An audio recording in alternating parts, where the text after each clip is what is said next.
അവനെ ഞാൻ കല്ലെറിഞ്ഞു വീഴ്ത്തും. അവന്റെ മുഖത്ത് തേനീച്ചക്കൂട് എറിയും. അയ്യോ, എന്തുപറ്റി? ആരോടാ ദേഷ്യപ്പെടുന്നത്? എന്നെ ഒരു പോത്ത് ഇൻസൾട്ട് ചെയ്തു.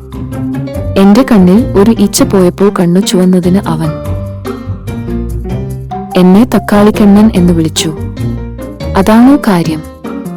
അതിനാണോ കല്ലെറിയും തേനീച്ചക്കൂടെറിയും എന്നൊക്കെ പറഞ്ഞത്? പിന്നല്ലാതെ. എനിക്ക് ദേഷ്യം തിളച്ചു വന്നു.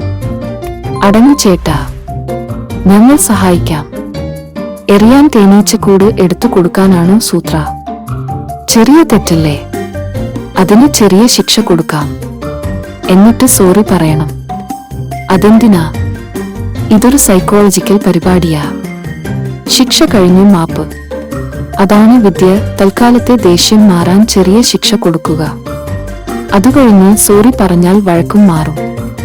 ചെറിയ ശിക്ഷ എന്ന് പറഞ്ഞാൽ നെല്ലിക്ക പറിച്ച് തലയിലെറിയുക. അതാവുമ്പോൾ വലിയ പരിക്കില്ല. അതുകഴിഞ്ഞ് നെല്ലിക്കയേറിന് സോറി പറയുക. ക്ലീൻ. എറിയാം, പറയാം. ദാ നെല്ലിക്കയും ഇവിടെ തന്നെ കിടപ്പുണ്ട്, കൊണ്ടുപോയിക്കോ. അത് നന്നായി. താനിതൊക്കെ എവിടുന്ന് പഠിച്ച സൂത്ര? ഷേ പോയിച്ച. ഷേ, ഇതൊരു ശല്യമായല്ലോ. ഹ ഹ. പുള്ളി ബേസിക്കലി ഒരു ദേഷ്യക്കാരനാ. ഈച്ച കാരണം പിന്നെയും തക്കാളിക്കണ്ണ് വരുമോ? ശിക്ഷ, മാപ്പ്. നിന്നെ ആദ്യം ഞാൻ ശിക്ഷിക്കും. നെല്ലിക്കയേറ്. അതുകഴിഞ്ഞ് സോറി പറയാം. Sorry sorry. നേ, സോറി പറഞ്ഞിട്ടും വിടുന്നില്ല സൂത്ര.